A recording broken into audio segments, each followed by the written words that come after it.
Super, alors on m'indique que nous sommes en live, donc c'est bien, on va pouvoir commencer. Bonsoir à toutes et à tous, merci de nous avoir rejoints et d'être connectés en direct avec Génération et nos intervenants pour cette troisième table ronde autour du revenu universel d'existence, donc ce qui s'inscrit dans la série des rendez-vous du revenu universel que nous avons initié depuis maintenant quelques semaines, depuis presque un mois, avec Génération. Donc, nous avons pu recevoir déjà de nombreux représentants politiques, syndicaux, associatifs sur cette question. C'est vrai que la période qu'on vit, la période de confinement, est assez propice à la multiplication des débats en ligne, et notamment cette semaine.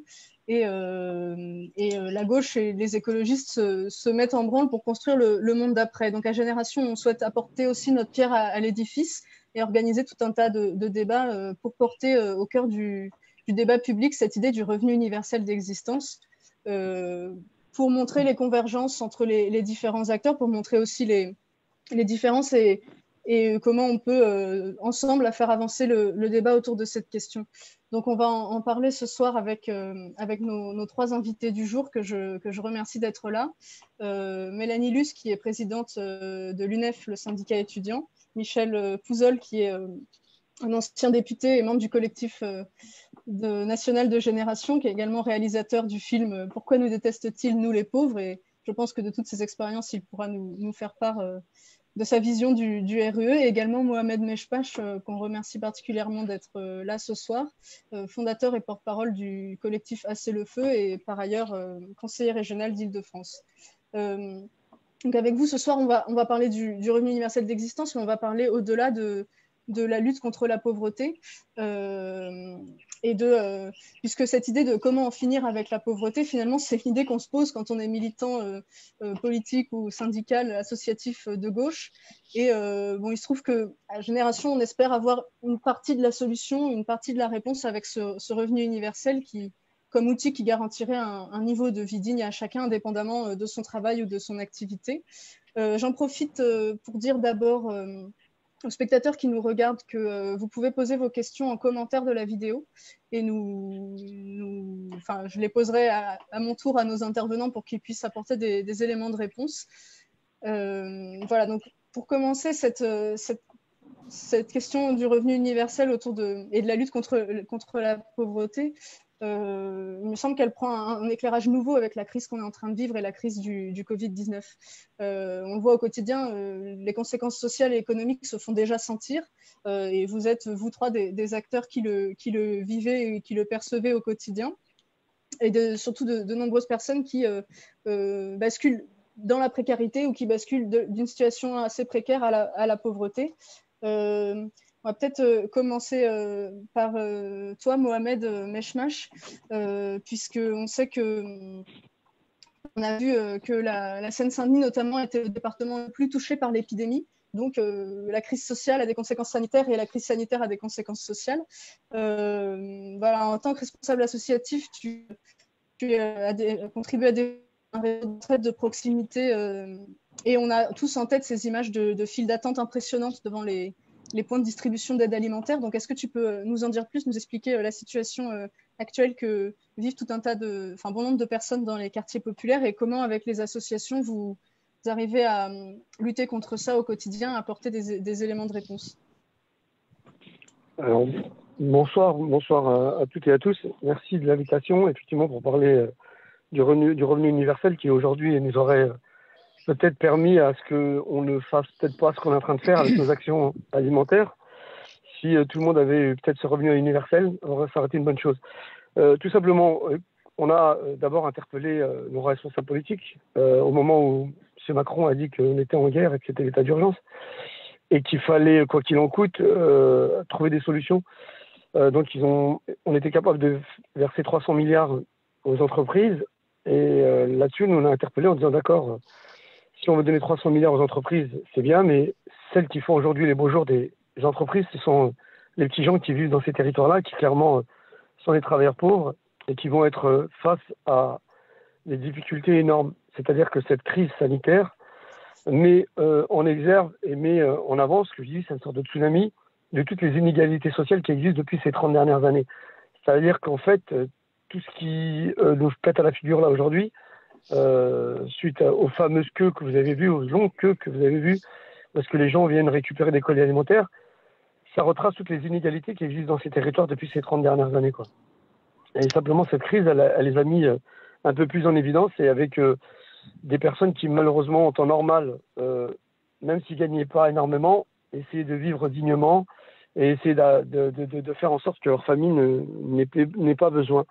Et on a dans le contexte d'autres publics qui, clairement, sont des femmes seules, qui font des ménages, sont des gens qui, clairement, ne peuvent pas faire du télétravail parce qu'ils sont menés à faire un travail qui, malheureusement, les oblige. Et d'ailleurs, c'est en gros les caissières, c'est les femmes de ménage, c'est les chauffeurs de bus, c'est les agents de sécurité, c'est aussi des aides-soignantes qui, clairement, vivent dans ces territoires-là. Ils n'ont pas eu le droit au même traitement que d'autres.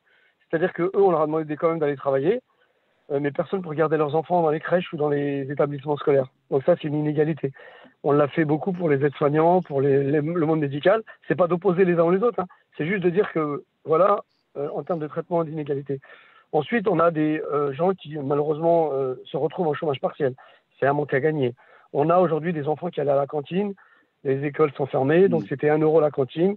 Vous avez compris, quand vous êtes 4 ou 5 à la maison, vous payez 5 euros pour 5 enfants, et c'est un repas en moins. Et quand il y a le confinement dans des logements malheureusement insalubres et dans la typologie ne correspond même plus dans les règles, où on se retrouve à 8 ou à 9 dans les 50 mètres carrés, c'est compliqué. Donc, au moment où nous, on est intervenu, c'est parce qu'on a interpellé nos responsables pour dire qu'il y avait une urgence. Et le fait qu'on n'ait pas eu spécialement cette réponse, et que cette réponse est arrivée bien plus tard, on a fait en sorte qu'il y allait avoir un manque à gagner auprès de ces familles.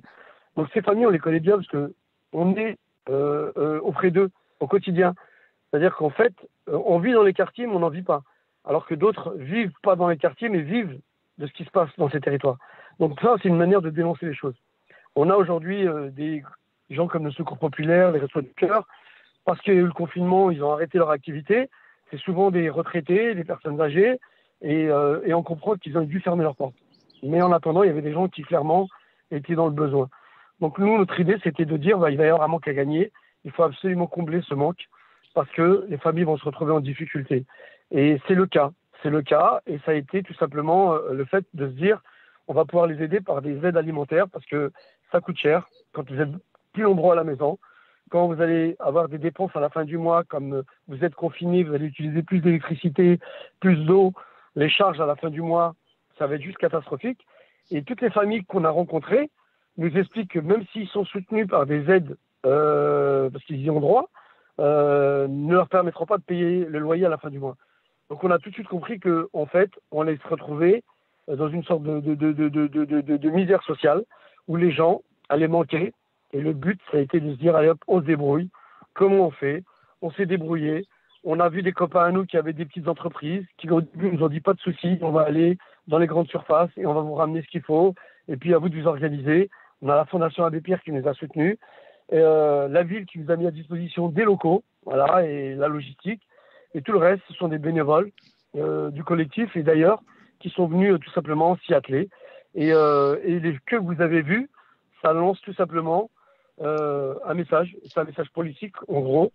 Les gens ont faim. Il y a une vraie souffrance. On a un public qui, malheureusement, qu'on ne voyait pas, qui est aujourd'hui sorti des radars. On a tous ceux qui n'ont pas de papier, qui sont en attente de régulation, qui vivaient par des petits boulots, n'ont pas pu. Et se sont retrouvés aujourd'hui, ils sont vainqueurs revenus. Donc, il fallait absolument apporter une réponse. Et cette réponse, elle s'est faite par ces actions d'aide alimentaire, où on peut être surpris, ce qu'on expliquait. Toutes ces personnes qui sont dehors, ils ne sont pas dehors par loisir ou par plaisir. Ils sont dehors par nécessité. Tous les jours, ils risquent leur vie, même si ça peut choquer. On aurait préféré qu'ils aillent faire du vélo, du jogging ou promener leur chien. Ce n'est pas le cas. Ceux-là, ils ont des problèmes de frigo et il fallait absolument apporter une solution, quoi. Donc la seule solution qu'on a pu apporter, c'est celle-là, parce que ce sont nos amis, nos voisins, nos familles, qui clairement, avec qui on vit au quotidien les choses, se sont retrouvés aujourd'hui, face à ce dilemme, sans compter le phénomène sanitaire, où 82% de la Seine-Saint-Denis, c'est là où il y a eu le plus de morts. Ça en dit long sur toutes les inégalités que je vous expliquais tout à l'heure, sur ces 30 dernières années, où cette crise sociale, démontre que dans certains territoires, on n'est pas soigné dignement, on n'est pas pris en charge dignement, on n'est pas accompagné dignement. Et c'est là où il y a le plus de morts. Ça en dit long sur toutes les inégalités que je vous expliquais tout à l'heure, sur ces 30 dernières années, où cette crise sociale démontre que dans certains territoires, on n'est pas soigné dignement, on n'est pas accompagné dignement. on ne vit pas dans des logements dignes. On n'a pas l'éducation qui va avec. Quand je dis l'éducation, c'est l'éducation nationale où les écoles mériteraient la même chose. Sur tous ces aspects-là, ce sont juste aujourd'hui quelque chose qui est plus visible à cause de cette crise qui a permis tout simplement de les afficher tout en même temps, quoi. Je suis désolé, j'ai été long. Non, mais c'était très bien. Merci beaucoup, Mohamed. On a par ailleurs Annick, par exemple, sur Facebook, qui ajoute à tout ce que tu dis la problématique des gens des loyers impayés à la fin et des gens qui n'arriveront pas à payer leur loyer. Certainement que Michel aura de quoi répondre et de quoi avancer de nouvelles idées sur le besoin de réponse politique que tu évoques. Je vais peut-être d'abord passer la parole à Mélanie Luce, présidente de l'UNEF, parce qu'il y a une catégorie de la population en ce moment qui est particulièrement touchée par la précarité qui s'accroît et notamment du fait des raisons du confinement. Je veux parler des étudiantes et des étudiants. Alors, je vais te laisser la parole pour que tu puisses nous décrire un peu la situation et surtout peut-être réagir aussi aux annonces du gouvernement qui ont eu lieu ces derniers jours sur les aides qui sont envisagées pour les étudiantes et les étudiants. Est-ce que c'est suffisant? Qu'est-ce qu'il faut faire? Voilà, je te laisse la parole et puis Michel réagira ensuite. Merci pour cette invitation. Effectivement, je trouve que le témoignage de Mohamed, l'intervention de Mohamed revenait sur beaucoup d'éléments et effectivement, c'est des choses qu'on va retrouver sur le public étudiant. Et alors, au-delà des étudiants, je pense qu'il y a une question générationnelle. C'est l'ensemble des jeunes qui sont particulièrement touchés par la précarité. Et qui sont oubliés parce que effectivement le problème c'est que là l'ensemble de la population a été marquée par des pertes de revenus importantes qui sont retrouvés dans des situations très difficiles financièrement. Et le problème des étudiants c'est que il n'y a pas de filet de sécurité le problème des étudiants et des jeunes de manière générale c'est qu'il n'y a pas de filet de sécurité quand on est sans revenus. Et donc le fait qu'on soit dans une zone de non-droit de la protection sociale, dans un trou de la protection sociale, ça fait que ça a un impact concret quand on est en temps de crise. Effectivement, c'est beaucoup plus difficile d'y faire face et on l'a vu au quotidien. Concrètement, quand on n'a pas accès, aujourd'hui, quand on a moins de 25 ans, on n'a pas accès au RSA. Donc, si on a perdu son emploi, et qu'on n'a pas travaillé assez longtemps, on n'a pas de chômage, puisque la majorité des jeunes et des étudiants n'ont pas travaillé assez longtemps, donc ils n'ont pas de chômage, ils n'ont pas de RSA, ils n'ont aucun revenu. Et quand on est étudiant, en général, on touche, soit on touche la bourse, mais en fait, 73% des étudiants n'ont pas accès aux bourses. Et même quand on la touche, elle est insuffisante pour vivre, puisqu'elle est largement en dessous du seuil de pauvreté. Donc, on se retrouve dans une situation où il n'y a rien qui est mis en place pour aider les jeunes et les étudiants de manière plus spécifique quand ils sont en difficulté. Et en temps de crise, là, on s'est retrouvé avec des étudiants qui ont perdu leur stage. Et quand tu n'as rien pour vivre, le stage, c'est parfois la seule chose qui te permet de vivre, malheureusement. Et du coup, quand tu perds ton stage, tu n'as pas du tout d'aides qui sont compensées. On s'est retrouvé. Alors, le gouvernement a mis en place un dispositif de chômage partiel. C'était nécessaire, mais par contre, il n'empêche qu'il y a quand même des gens qui se sont retrouvés, qui ont perdu leur emploi, des CDD qui sont arrivés en fin de contrat. Et donc, les premiers qui font des CDD, ceux qui ont le plus de CDD, c'est d'un côté les femmes, les contrats précaires, c'est des femmes, mais c'est aussi des jeunes et des étudiants qui se retrouvent donc dans des CDD qui sont arrivés en fin de contrat, qui n'ont pas été renouvelés, qui ont perdu des revenus ou qui ont carrément été licenciés dans certains cas. Donc, ça fait des situations qui sont très, très difficiles. Et effectivement, au quotidien, ça s'est traduit par des problèmes de frigo, pour reprendre l'expression de Mohamed, des étudiants qui font des témoignages où ils expliquent qu'ils n'ont pas mangé depuis 2 jours et qui aussi allaient se nourrir au Resto du Cœur déjà pendant l'année, puisqu'on a une précarité étudiante qui ne cesse de s'aggraver. Et donc, de plus en plus d'étudiants qui se nourrissent dans des associations comme les Restos du Cœur et qui, là, n'avaient plus forcément cette possibilité. Donc, pour résumer, on a eu une perte sèche de revenus et en même temps une augmentation des dépenses, puisque c'est la même chose que la cantine. nous, on mange au restaurant universitaire, les restaurants universitaires sont fermés, et ben nos dépenses augmentent largement et aucun filet de sécurité, et donc des étudiants qui se sont parfois retrouvés sans aucun revenu. Face à ça, nous, on s'est organisé. Il y a eu à la fois un dispositif qui a été mis en place, SOS Éducation Ensemble contre le Covid-19, qu'on a mis en place avec plusieurs autres organisations. Et l'objectif, c'était de pouvoir accompagner les étudiants pour que notamment ils puissent faire des demandes d'aide d'urgence, puisque ça, c'est une aide qui peut être demandée, mais il faut justifier d'une situation très précise. Elle est que sur un moment ponctuel. Mais en tout cas, on a accompagné beaucoup d'étudiants dans ces demandes-là. Sur les sections locales, on a aussi été amené sur certains territoires à faire des distributions alimentaires également en partenariat avec des associations. Donc en fonction des sections locales, ça dépend, soit avec le Secours populaire, soit avec Emmaüs, etc. Donc, il y a des actions qui ont dû être mises en place aussi. Et je vais rejoindre le constat de Mohamed. Je pense que, en fait, la situation de crise a mis en avant des situations qui sont déjà au quotidien très, très difficiles et fait que les étudiants et les jeunes ont beaucoup plus de difficultés à faire face à cette crise.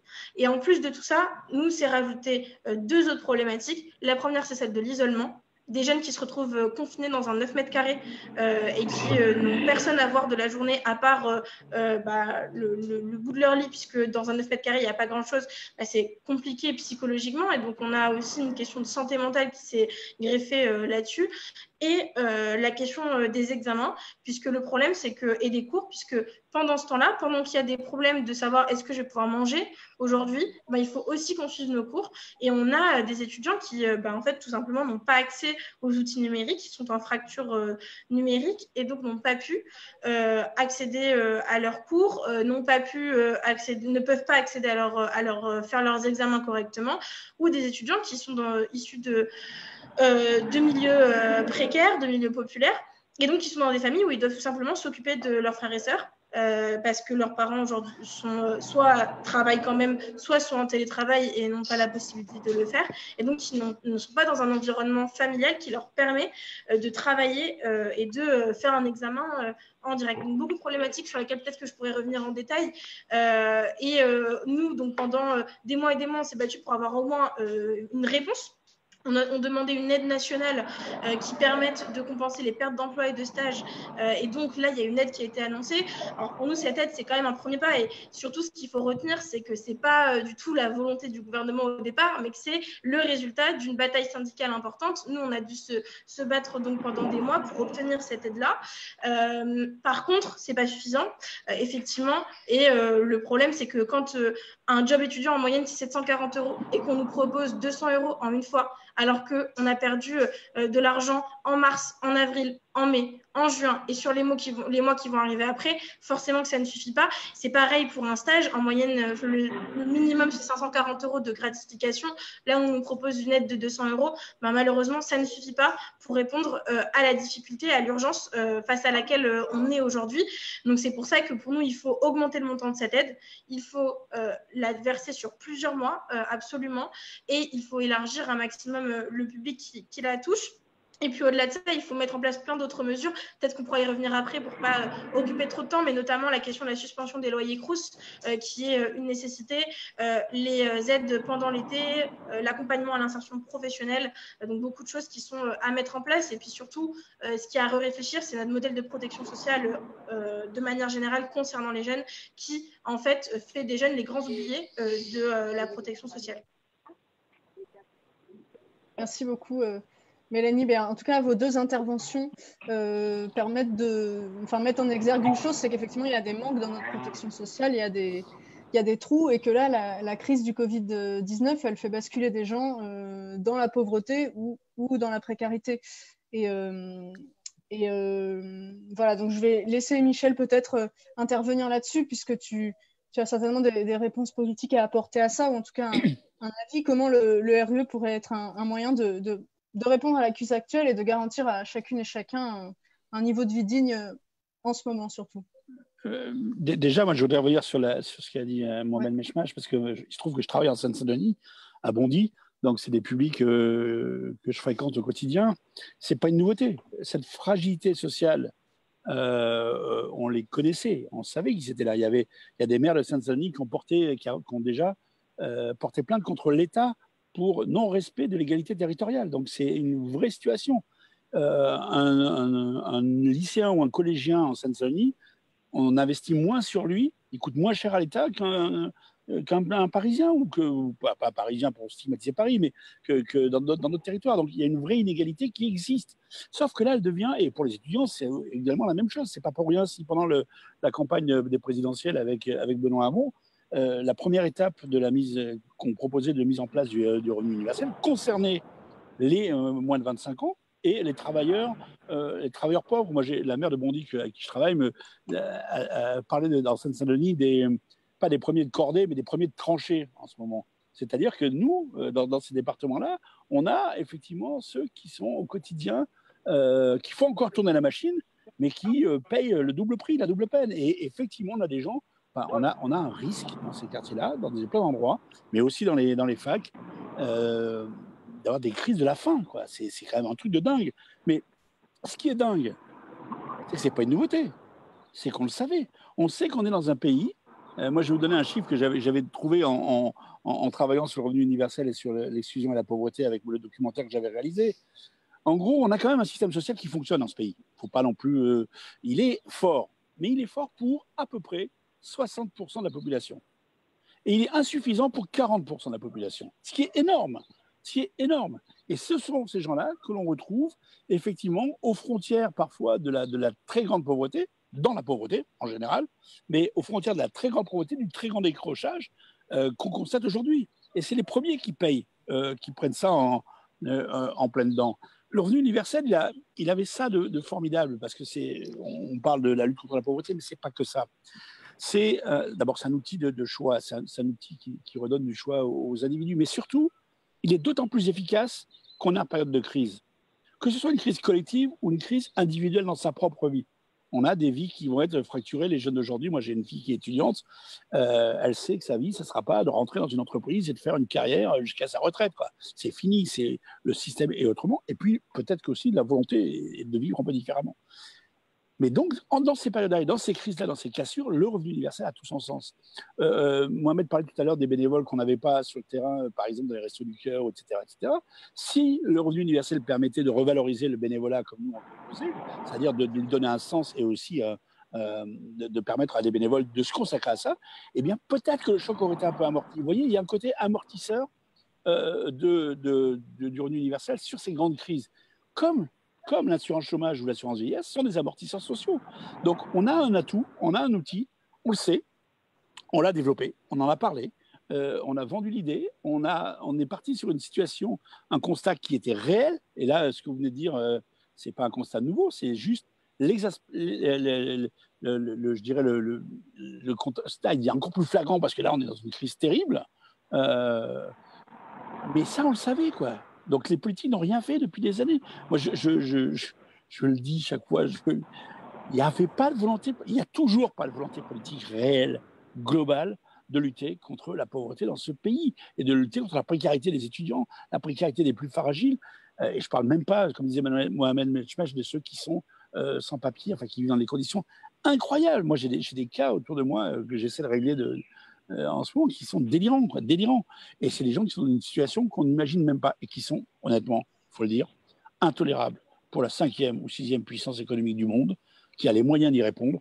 Et je pense qu'on en parlera peut-être après sur le revenu universel, mais le revenu universel, c'est pas l'arme, c'est pas la baguette magique. Mais en tout cas, pour la grande pauvreté, la grande précarité, c'est un outil qui n'a pas d'équivalent en termes d'efficacité et de mieux vivre pour des gens qui crèvent. Il faut reconnaître, quand vous êtes dans la pauvreté, dans la grande pauvreté, moi j'ai connu ça, la fin de mois elle commence le 5, et je raconte toujours que à partir du 20, vous ramassez les pièces jaunes pour essayer d'acheter du pain. Voilà, c'est ça la plupart, ce que vivent certaines de nos personnes et qui ne mangent pas, pour que vos enfants mangent. S'ils sont à la cantine, ce que disait Mohamed, c'est très juste. La cantine, c'était pour nous, quand j'avais avec mes enfants, c'est le sauvetage. Parce que j'étais sûr qu'ils allaient manger bien une fois par jour. Si vous enlevez la cantine, comment on fait, quoi? C'est aussi bête que ça. Et pas bête, d'ailleurs, c'est tragique. Et voilà, comment aujourd'hui on peut intervenir là-dessus moi, je trouve tragique qu'on en soit à Bondy, comme d'ailleurs en Seine-Saint-Denis, hein, qu'on doit faire appel au bon vouloir, aux associations, aux motivations. À Bretigny, on a un type là, qui va nous faire 5 tonnes de marchandises, un espèce d'hyper pour aider les plus faibles. Donc, c'est des associations, c'est des bénévoles qui se lèvent, qui vont faire les colis. C'est formidable.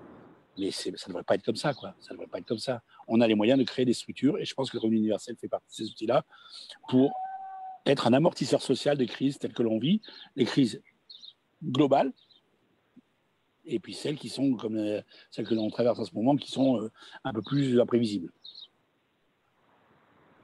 Merci beaucoup, Michel, pour tous ces éléments. Je l'ai dit en introduction, la période est assez propice à la réflexion pour construire le monde d'après. Et il faut qu'on prenne garde à ce que le monde d'après ne soit pas juste une réplique empire du monde d'avant. Et c'est là qu'on a toute notre place en tant que militants de gauche, donc associatifs, politiques, syndicaux, pour apporter et avancer des solutions.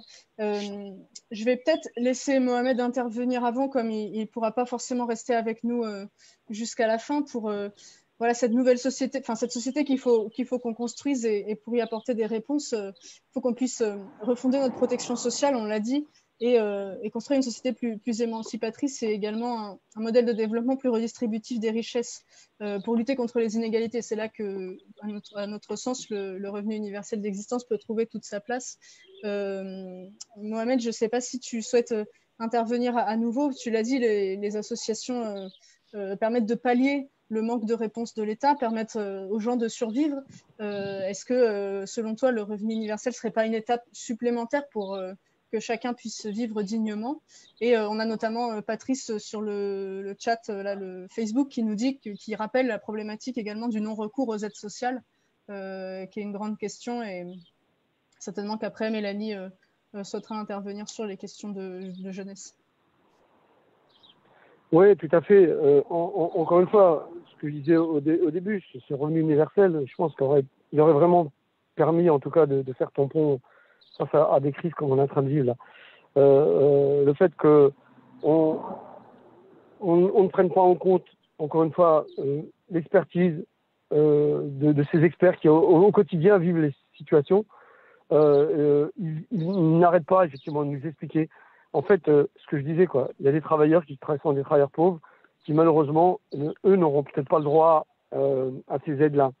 Parce qu'il faut savoir que certains, malheureusement, parce qu'ils dépassent le plafond de 20 ou 30 euros, n'ont plus le droit à des aides, y compris quelque chose dont beaucoup de gens ont bénéficié, et tant mieux, c'est ceux qui, aujourd'hui, ont des bons CAF, qui permettent à des familles de pouvoir partir en vacances, et ainsi de suite.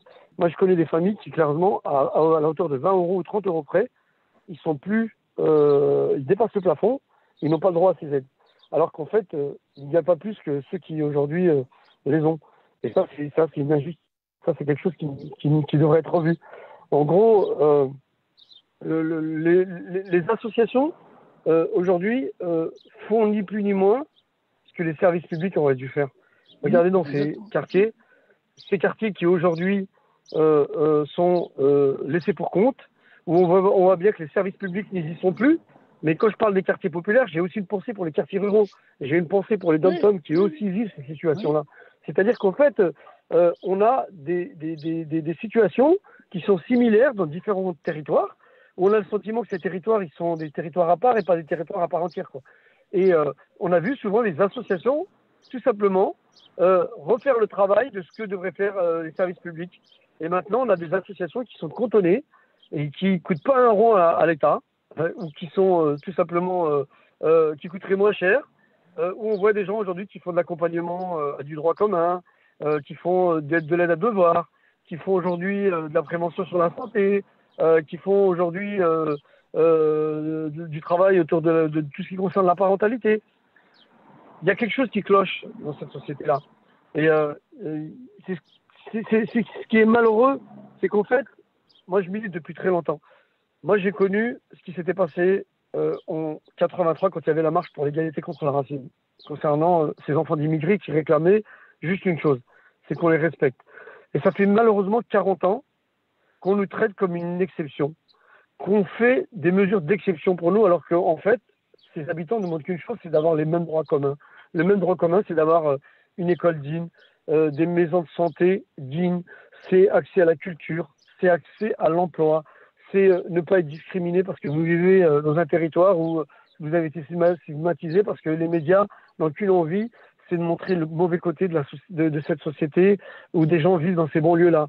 C'est-à-dire qu'en fait, on est tout simplement, je suis désolé, on n'a pas le droit de laisser des gens vivre dans ces zones, dans ces zones de non-droit. Parce que, en fait, vivre dans des zones comme ça, c'est pas nous laisser croire que on vit dans des zones de non-droit parce qu'il y a une insécurité. La première insécurité, elle est sociale, elle est humaine, elle est l'ensemble des sujets qu'on est en train d'évoquer, y compris au niveau des étudiants. Combien de nombre d'étudiants vivent aussi dans ces quartiers et qui malheureusement n'ont peut-être pas la chance de pouvoir avoir une chambre pour pouvoir étudier. Vous savez, on n'a pas de jardin, nous. Ce sont nos halls d'immeubles, le jardin. Et quand vous êtes nombreux dans la maison, vous avez besoin d'un peu d'espace pour vous évader, et ben pour que vous puissiez pouvoir bosser correctement dans une chambre ou dans une pièce. Et je dis ça parce que j'ai un petit jeune qui milite avec nous. Ils sont 6 dans une chambre. Et ils sont tous des étudiants. Et ben, vous savez où ils sont obligés de s'enfermer? Dans les halls d'escalier pour pouvoir bosser un peu tranquillement. Et un dans une cuisine, et un dans la salle de bain. Parce qu'ils n'ont pas l'espace nécessaire pour pouvoir le faire. Ça aussi, c'est une forme d'injustice. Donc, on est tout simplement... j'ai juste envie de dire que l'après va être beaucoup plus dur aussi, qu'on n'a pas terminé. Ce qui est en train de se passer là, l'après va être encore beaucoup plus difficile. Donc, le temps est venu peut-être d'avoir un regard différent. Le temps est venu peut-être de réfléchir autrement. Le temps est venu peut-être que dans ces territoires-là, qu'on arrête de parler des conséquences et qu'on traite les causes, ce qui va mal, ce qui ne va pas. On a un vrai souci de déni dans nos responsables politiques. Mais depuis 30 ans, je veux dire comme gauche et droite confondues, on a tout simplement fait en sorte de ne pas apporter les réponses nécessaires qu'il fallait dans ces territoires-là.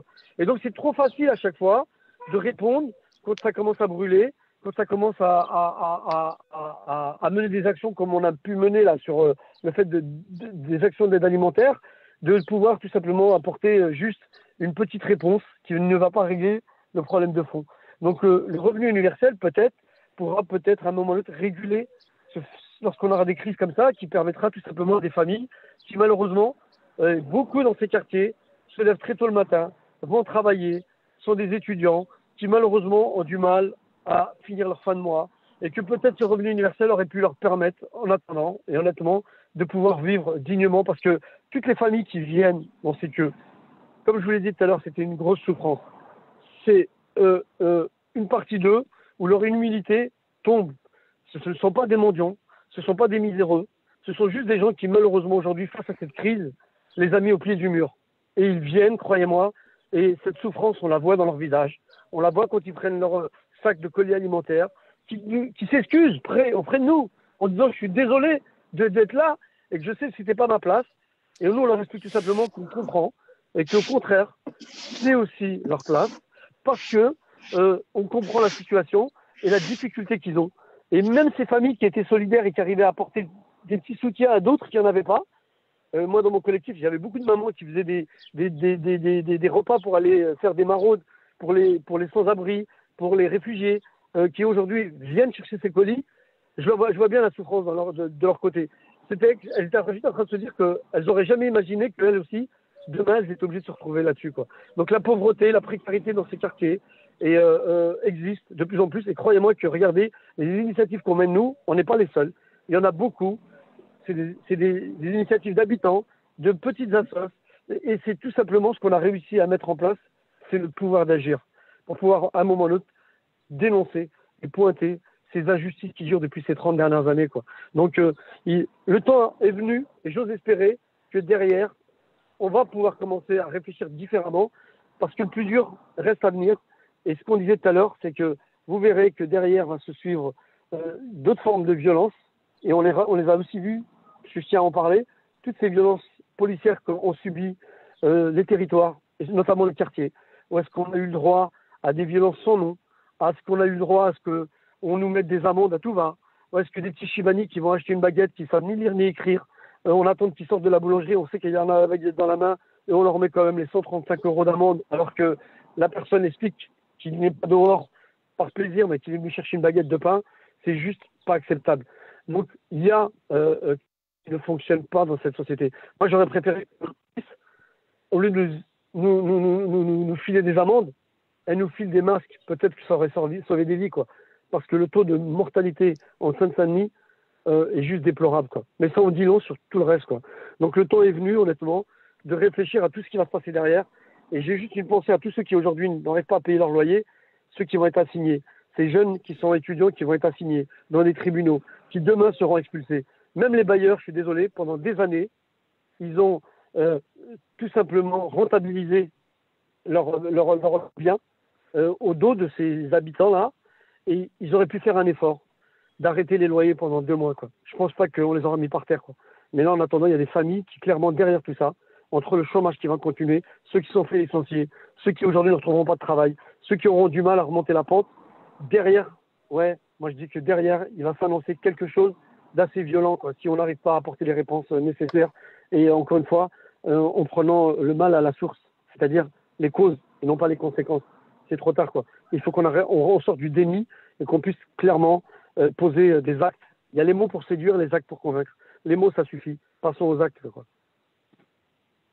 Merci beaucoup, Mohamed, en tout cas, d'avoir pris le temps d'être avec nous ce soir et puis de nous avoir fait part de ton expérience qui est très riche sur cette question.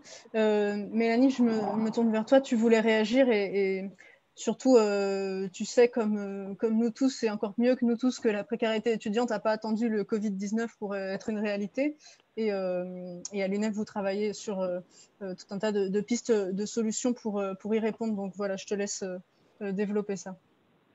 Oui, ce qui me faisait réagir, c'est un choix et effectivement, c'est l'analyse qu'on fait aussi concernant les étudiants. Premièrement, sur le fait d'être une exception, etc. La réponse qu'on donne aujourd'hui à la précarité des jeunes, c'est toujours de créer un dispositif spécifique jeunes et jamais de donner accès aux jeunes aux droits communs. Les droits qui sont ceux de tous, on n'y a pas accès parce qu'on est jeune. Et ça, c'est aussi scandaleux et ça s'aggrave parce qu'effectivement, il y a une précarité des jeunes de manière générale, une précarité des étudiants, et puis il y a des précarités aussi qui vont être d'autant plus fortes, une pauvreté qui va être d'autant plus forte quand on est un jeune qui vient d'un quartier populaire, quand on est un jeune qui est étranger, parce que la majorité des étudiants étrangers sont dans une situation de précarité déplorable, ou quand on est un jeune, par exemple, en Outre-mer, où la vie est particulièrement chère. Et donc, on a une situation qui s'aggrave. Et le fait qu'on n'ait pas accès aux droits communs, ça, c'est le résultat d'un choix politique, effectivement. Et en ce qui concerne les jeunes, c'est le fait d'une infantilisation. En fait, on considère toujours qu'on dépend de nos parents. Donc, légalement, à 18 ans, on est responsable de nos actes. Mais par contre, socialement, on n'est toujours pas majeur. Et ça, cette situation-là, c'est celle qui nous amène dans la situation d'aujourd'hui. Considérer qu'un jeune, il dépend encore de ses parents après 18 ans, c'est tout simplement faux. Aujourd'hui, en pratique, il y a plein de jeunes qui se retrouvent dans une situation d'autonomie vis-à-vis de leur famille parce qu'on a des ruptures familiales qui sont fortes. Je veux dire, un jeune LGBT qui se fait mettre à la porte par ses parents, pour arrêter de le renvoyer à ses parents pour lui dire va demander de l'argent, ce n'est plus possible.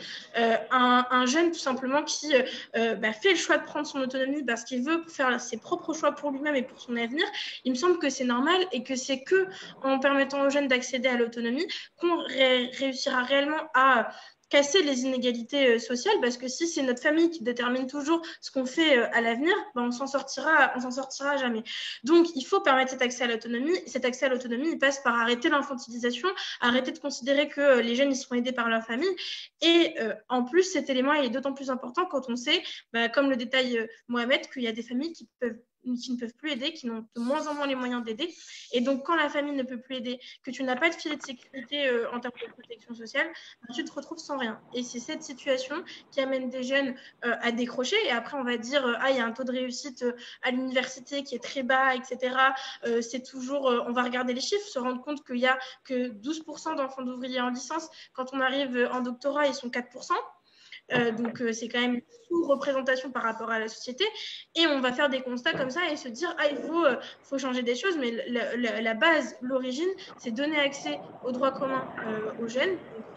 Donc, notamment en pratique, par exemple, donner accès au RSA pour les moins de 25 ans, et c'est permettre réellement, investir réellement sur les jeunes et sur la possibilité, sur le fait qu'il y a un parcours d'études qui puisse être fait pour ceux qui le souhaitent. Et c'est pour ça que nous, ce qu'on défend, c'est l'allocation d'autonomie. Donc, c'est une aide pour laquelle on se bat maintenant depuis des années. C'est une aide universelle. Donc, effectivement, c'est un caractère comme le revenu universel, une aide universelle. Donc, ce caractère universel est dans les deux revendications. Une aide universelle qui est d'un montant suffisant pour vivre et qui n'est pas calculée en fonction des revenus des parents, mais en fonction de la situation de l'étudiant. Ça signifierait qu'on donnerait les moyens à tout le monde de pouvoir faire des études. Parce que si aujourd'hui, on a 4% d'enfants d'ouvriers en doctorat, c'est parce que quand on vient d'une famille précaire, on n'a pas les moyens de faire un doctorat. Quand on vient d'une famille précaire, même touche une bourse, la moitié de la bourse, elle va pour aider ses parents et pour faire les courses du mois. Donc, en réalité, payer ses livres, payer ses études, ce n'est pas possible. Et donc, on se salarie, et donc, on réussit moins bien, et donc, on veut arrêter les études plus tôt. Donc, face à cet engrenage de la précarité, cet engrenage justement de la reproduction des inégalités, il faut mettre en place une allocation d'autonomie. Et c'est un choix de société, effectivement, qu'il faut faire. Et encore une fois, on voit la question du choix politique qui est sur la table. C'est facile, effectivement, de toujours se reposer sur des associations qui se démènent pour faire en sorte de lutter contre la précarité. Mais tant qu'il n'y a pas un vrai choix politique qui est fait d'investir sur ces sujets-là, on ne changera jamais de société. C'est aussi peut-être parce que ça en arrange certains que ces choix n'ont toujours pas été faits. Mais ce qui est certain, c'est qu'une transformation aussi importante que l'allocation d'autonomie, elle s'amène étape par étape. Et donc, il faut y avancer progressivement. Et c'est pour ça que nous, ce qu'on défend, c'est justement d'avancer progressivement vers cette allocation d'autonomie en donnant accès, donc, comme je le disais, aux droits communs, donner accès des jeunes au RSA et pas au RSA jeunes. C'est en élargissant largement le nombre de personnes qui peuvent toucher les bourses et en augmentant le montant des bourses pour se rapprocher du seuil de pauvreté. Encore une fois, un loyer aujourd'hui en région parisienne, ça va jusqu'à 800 €. Le maximum de la bourse, c'est 560 €. On ne peut même pas payer notre loyer avec la bourse. Donc, il faut absolument augmenter cette bourse. Et au fur et à mesure, comme ça, on touchera un public qui sera le plus universel possible, avec des montants qui permettront le plus de sortir de la précarité et donc transformer totalement notre société en passant à l'allocation d'autonomie à terme. Et là, ce qu'on constate, c'est que le choix qui a été fait par le gouvernement qui est en place, ça n'a pas été celui-là. Alors effectivement, nous, chaque année, on sort une enquête sur la précarité étudiante. Ça fait maintenant 15 ans. 15 ans que chaque année, on constate une augmentation de la précarité. Et depuis l'arrivée d'Emmanuel Macron, on a dû encaisser plusieurs choses. On a dû encaisser la baisse des APL de 5 €. Donc ça, c'est les étudiants et les plus précaires qui touchent ces APL. Donc c'est toujours les mêmes qui se font avoir et sur lesquels on va faire des économies. On a dû assumer ensuite la désindexation des APL de l'indice de révision des loyers. Alors les termes sont un peu techniques, mais ça veut juste dire que vos loyers augmentent, mais par contre, vos aides n'augmentent pas. Et ça, ce n'était pas le cas auparavant. Normalement, ça devait suivre l'augmentation des loyers. Et en plus, on a dû faire face à un gel tout simplement de nos bourses qui n'ont pas augmenté pendant des mois et qui ont à peine été revalorisées à hauteur de l'inflation cette année. Donc, il y a des choix qui ont été faits de précariser les étudiants qui ont augmenté la précarité étudiante. Effectivement, maintenant, on en paye les conséquences. Quand on augmente les frais d'inscription des étudiants étrangers, qu'on les multiplie par 15, forcément que derrière, c'est plus difficile de faire face à une telle crise. Donc pour nous, il faut engager des transformations profondes. Ça commence par répondre à l'urgence maintenant. Ce que je disais un peu tout à l'heure, il faut augmenter l'aide qui a été annoncée, les montants, etc. Il faut aussi exonérer les loyers dans les résidences universitaires. Il faut aussi mettre en place une aide à la recherche du premier emploi. Tout à l'heure, Michel revenait sur la question de l'insertion professionnelle. On va sortir de cette crise et on a des jeunes qui vont être diplômés d'un DUT, d'un BTS, d'un Master 2, d'une licence, qui vont chercher un emploi et qui ne trouveront pas d'emploi. Parce qu'aujourd'hui, il y a déjà des gens qui perdent leur emploi, il y a des gens qui dans le monde du travail, qui sont déjà dans le monde du travail, qui ne s'en sortent pas. Donc nous, quand on va arriver dans ce monde du travail-là, on va rencontrer des difficultés. Si on ne nous aide pas financièrement, on va encore se retrouver en difficulté. Et pourquoi maintenant je demande justement le rétablissement de l'aide à la recherche au premier emploi ? Parce qu'elle a été supprimée. par le gouvernement. Elle avait été mise en place en 2016 suite à une mobilisation des jeunes contre la loi travail. Elle a été supprimée en janvier 2019 par le gouvernement. Donc, encore une fois, c'est pour ça qu'on parle de choix, qu'on est face à des choix politiques qui n'ont pas été les bons et qui ont aggravé notre situation. Donc voilà, je voulais un peu réagir sur tous ces éléments-là. Merci beaucoup, Mélanie. Je vais me tourner vers Michel, peut-être pour exposer un peu la vision du revenu universel de génération, avec l'éclairage que vient d'apporter Mélanie aussi, qui est cette question centrale de l'universalité et qui est vraiment ce qu'on veut remettre au cœur, nous, de la protection sociale de demain, et la question de l'automatisation aussi, qui revenait dans l'intervention de Mohamed. Michel, en quoi le revenu universel sera un outil émancipateur, à la fois pour étudier, pour entreprendre, pour faire des nouveaux choix dans notre vie? C'est des remarques qui reviennent beaucoup dans les commentaires qu'on a en ce moment.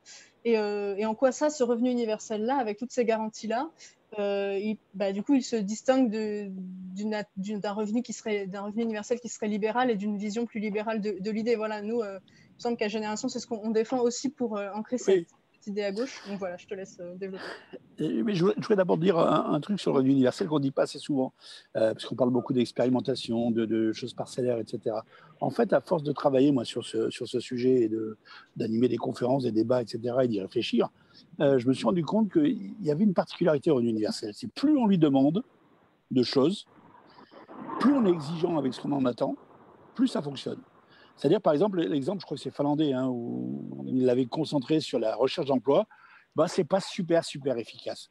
Si on le prend comme un outil simplement pour lutter contre la pauvreté, ça va être efficace dans certains cas, notamment la grande pauvreté, mais ça ne sera pas suffisant. Par contre, plus on lui demande de choses, plus on lui demande de permettre de faire avancer les gens vers l'autonomie, ce que tu disais pour les étudiants, mais on pourrait dire pour tous les petits emplois dans la grande distribution. On parlait notamment de ces femmes souvent seules, effectivement, qui ont les emplois dans les supermarchés, les sociétés de ménage, etc., que l'on peut voir, dont on parlait tout à l'heure en Seine-Saint-Denis, et qui, elles, n'ont pas le choix. C'est-à-dire qui subissent des conditions de travail, des horaires décalés, des transports pas possibles et des salaires de misère.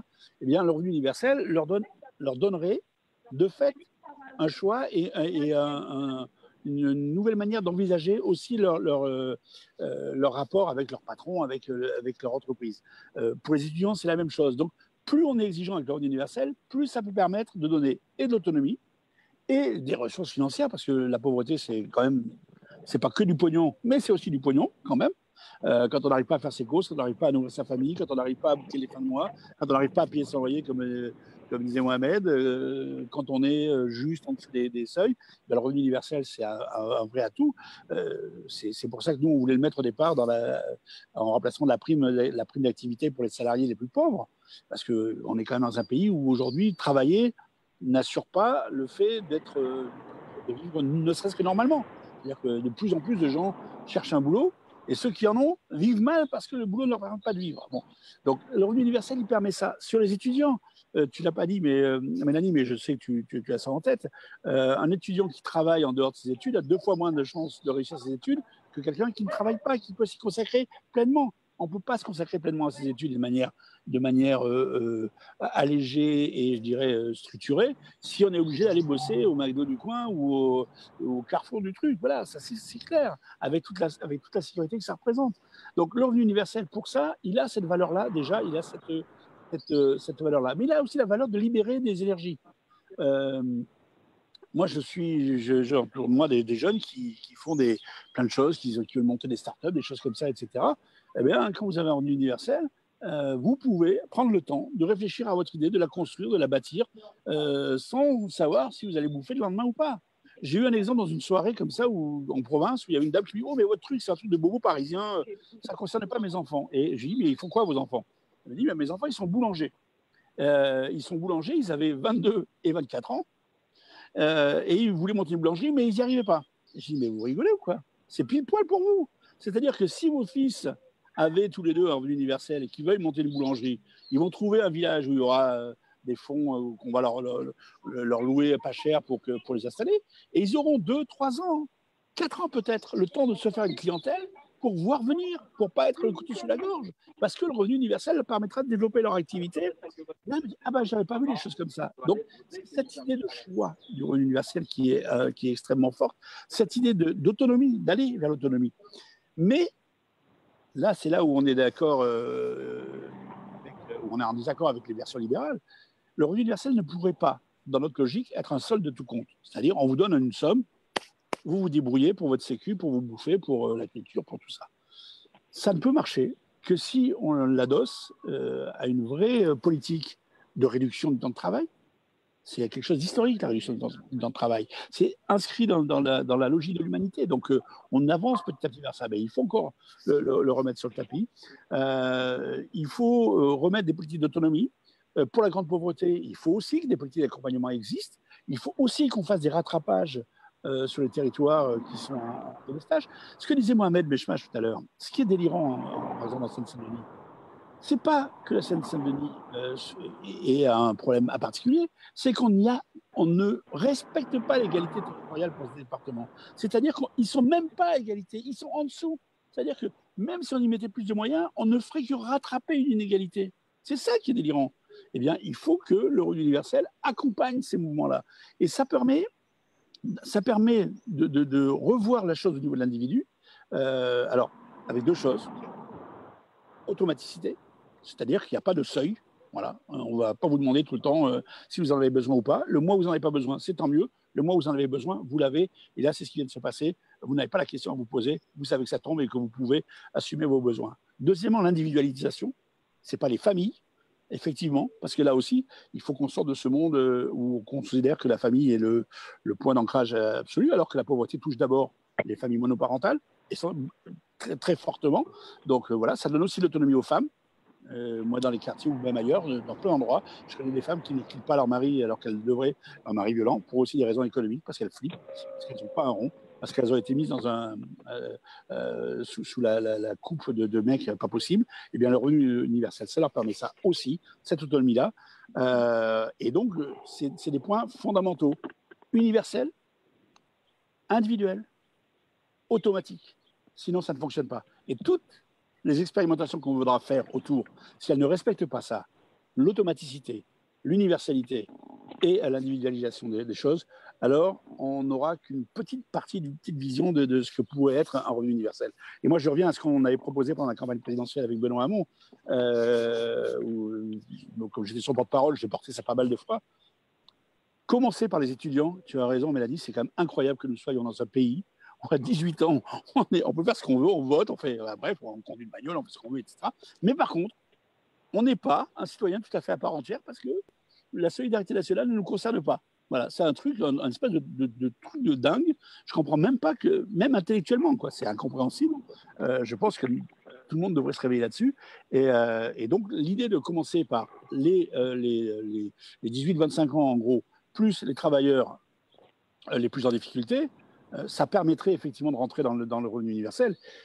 Et en le faisant en même temps, on pourrait également réévaluer dans le même temps les minima sociaux, c'est-à-dire le RSA, le monter au niveau du seuil de pauvreté, les minimums vieillesse, les minimums handicap, etc. C'est-à-dire commencer à faire un bloc de protection sociale à une hauteur décente pour qu'on puisse aborder la vie comme on devrait la faire dans un pays normal et civilisé, c'est-à-dire avec moins cette angoisse totale du quotidien. Enfin, je veux dire, l'énergie que vous dépensez quand vous êtes dans la pauvreté pour régler les merdes du quotidien, qui pour la plupart des gens n'en sont pas, toute cette énergie-là, elle est perdue pour tout le monde. Parce qu'elle pourrait être bien plus utilisée ailleurs, bien mieux utilisée ailleurs, dans l'aide aux autres, dans l'éducation de nos enfants, dans la créativité, dans ce qu'on veut. Et c'est un gâchis total, c'est aussi un gâchis financier. Donc il faut sortir de cette logique-là, il faut retrouver une logique qui soit totalement différente. Et il faut considérer que le revenu universel est un outil de rupture totale avec la société capitaliste et consumériste telle qu'on la connaît. Il faut le concevoir comme ça et le développer de cette manière-là. C'est un outil de rupture avec ce que nous connaissons. Merci beaucoup, Michel, pour tous ces éléments, parce qu'on a pu, au fil des différentes interventions, et on arrive presque à la fin, puisqu'on s'était donné à peu près 1 heure pour ne pas faire trop long. Mais en tout cas, ton intervention a permis aussi reposer les bases du revenu universel tel qu'il est défendu par Génération, et également de montrer que la lutte contre la pauvreté, c'est un problème d'ampleur, mais qu'avec l'expérience associative, notamment développée par Mohamed, l'expérience que vivent les jeunes et ce que tu as également mis en avant, on a déjà des solutions concrètes à mettre en avant presque demain, si on reprend les propositions de Mélanie, de Mohamed, celles que tu as pu faire, et pour construire une protection sociale nouvelle et qui soit globale. Tu as, à mon sens, bien fait de rappeler que tout ça s'accompagne de mesures d'encadrement des loyers, de mesures de hausse des salaires. Oui, et si je peux me permettre une chose, la proposition que nous faisions de la première étape du revenu universel pendant la campagne présidentielle, en plus, ce n'était pas un truc complètement délirant. Je crois qu'on avait chiffré ça à quelques 60 milliards d'euros par an, ce qui est tout à fait supportable par notre société. C'est vraiment, on est à des années-lumière de ce qu'a pu coûter la sécurité sociale ou les retraites quand on les a installées. Donc, on peut, y compris de manière pragmatique et financière, le faire, et tout le monde y gagnera, la société et chaque individu au sein de cette société-là. C'est quand même un beau pari. Merci. En tout cas, je vais passer la parole. Enfin, on considère qu'on arrive vers la conclusion, mais je passe la parole à Mélanie pour des éléments de conclusion également sur ces questions-là. Effectivement, merci. Je voulais juste rajouter un élément parce que je pense qu'il y a une vraie différence qui est intéressante à préciser entre le revenu universel d'existence, l'allocation d'autonomie et le revenu universel d'activité qui est présenté et proposé en ce moment par le gouvernement. Donc, c'est notamment le revenu universel d'activité qui avait été annoncé par Macron en grande pompe il y a quelques années maintenant, ça fait 2 ans, qui est le sujet de nombreuses discussions en ce moment. Pour nous, c'est pas du tout la même chose. Alors déjà, à partir du moment où on dit activité, ça veut dire qu'on conditionne ces aides à l'activité. Je pense que c'est très important que dans la réflexion qu'on a justement sur la protection sociale qui touche les jeunes de moins de 25 ans, mais aussi les jeunes de plus de 25 ans, ça ne doit pas être conditionné à une activité. Le conditionnement, parce qu'à partir du moment où on ne travaille pas, on ne peut pas vraiment conditionner à l'activité, mais en tout cas à la recherche d'emploi, etc. Et donc, on ne sait pas encore tout le contour de ce revenu universel d'activité pour l'instant, mais si il réside dans le fait de donner encore plus de justificatifs que ce que demande aujourd'hui Pôle emploi pour toucher l'assurance chômage, on va dans le sens inverse du sens dans lequel il faut aller. Pareil, il y a une vraie différence entre ce qui a été présenté tout à l'heure et le fait, ce qui est discuté en ce moment. Alors, on n'a encore une fois toujours pas d'arbitrage sur le sujet, mais quand le sujet, quand ce qui est proposé, c'est peut-être une intégration des bourses, sans forcément savoir exactement pour l'instant ce qui se ferait, sans revalorisation des bourses, sans augmentation du nombre de boursiers.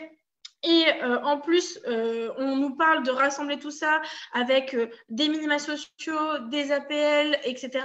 On est dans une situation où justement, je pense que c'est important aussi qu'on dise aux gens qui nous regardent que le mot revenu universel, parfois, il est utilisé pour désigner des choses.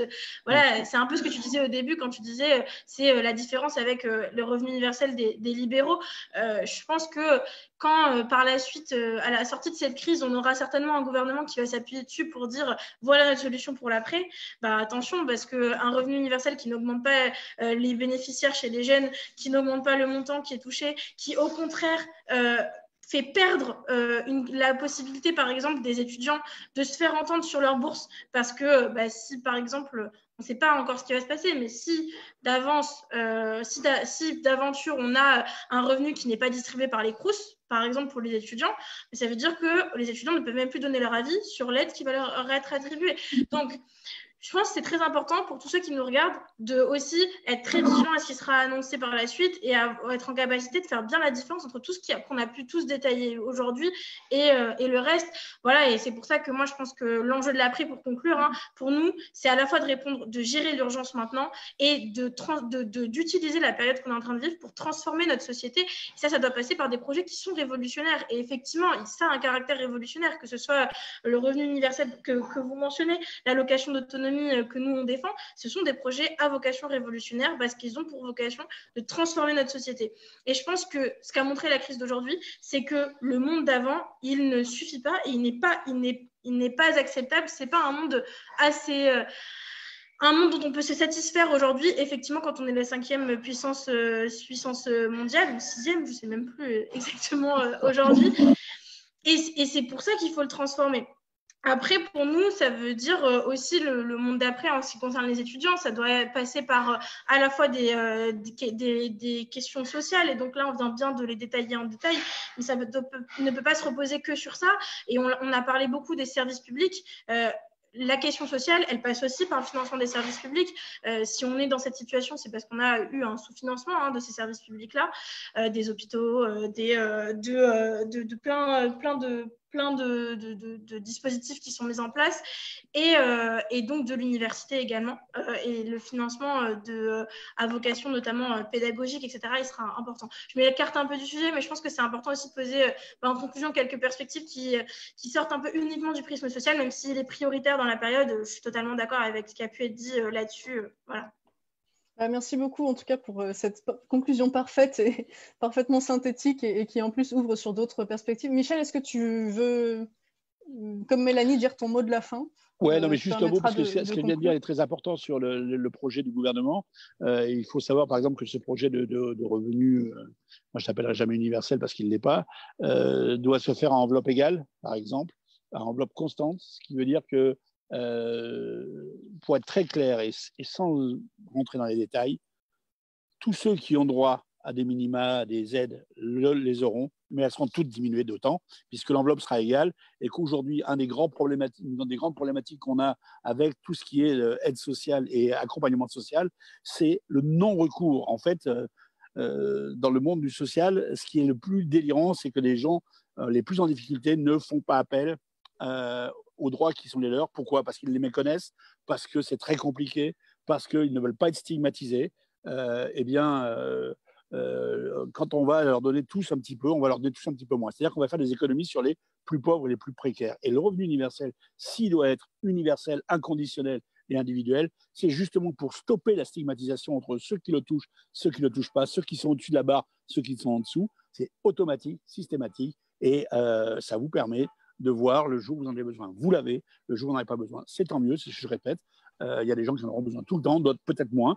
Moi, j'ai eu des périodes dans ma vie où je n'ai pas eu besoin du revenu universel, notamment quand j'étais à l'Assemblée nationale. Ça allait très bien, je vous remercie. Mais quelques années avant, quand j'étais dans ma cabane avec ma femme et mes enfants, j'aurais été bien heureux d'avoir ce revenu universel avec mon épouse et moi, parce qu'on n'aurait pas vécu la misère qu'on a vécue pendant 2 ans, la grande misère, la grande pauvreté. Et je pense à tous mes amis qui aujourd'hui vivent la double peine de ce confinement. Moi, j'ai la chance, vous avez vu, je suis dans un petit jardin, c'est agréable, c'est pas très compliqué d'être confiné dans ces cas-là, mais j'ai tous mes amis qui sont en Seine-Saint-Denis, à Bondy ou ailleurs, et pour qui, ou les étudiants, effectivement, dans des petits locaux, dans des choses très difficiles habités. Voilà, c'est à eux qu'il faut penser. Ce quotidien-là n'est pas supportable. Voilà, on ne peut pas se tolérer ça. On a les outils. Maintenant, on sait qu'on a les outils. On sait qu'on peut les mettre en place, on sait à peu près combien ça coûte, on sait qu'on a les moyens de trouver cet argent-là. Ne pas le faire, c'est donc un choix politique, ce n'est pas un choix pragmatique, c'est un choix presque moral. Donc ceux qui ne le font pas, ceux qui ne le veulent pas, font un choix moral, et je pense qu'un jour, ils auront aussi à en rendre compte politiquement. Voilà. Merci beaucoup. Sur ces bonnes paroles, on va peut-être pouvoir mettre un terme à ce débat. Je voulais vous remercier tous les deux d'avoir été là. Remercier Mohamed qui a dû nous quitter précipitamment, et vous qui êtes certainement d'une part sollicité, et en plus entre les tâches ménagères, la vie de famille, le confinement. J'en profite pour souhaiter un merveilleux anniversaire à ma fille de 17 ans, qui aujourd'hui fête son anniversaire. Et que tu vas pouvoir retrouver tout de suite. Exactement. En clôture, voilà, je vais remercier rapidement également les personnes de Génération qui nous ont permis que ça se passe bien, notamment Théophore qui est caché derrière la petite vignette Génération là, et qui fait en sorte qu'on puisse être connecté. Laura Slimani qui avait animé les débats précédents, et puis William, Benjamin, Sophie, je ne cite pas tout le monde, des gens Joséphine, qui nous permettent d'avoir monté ce projet-là, et certainement d'autres conférences à venir, notamment en partenariat avec les jeunes générations, pour approfondir encore une fois de plus cette question de la jeunesse. Et cette fois, Mélanie, on brassera plus large que juste la question de la précarité et de la pauvreté. Voilà, merci beaucoup à vous. À bientôt, bonne soirée. Bonne soirée. Bon confinement. Au revoir. Au revoir. Prenez soin de vous.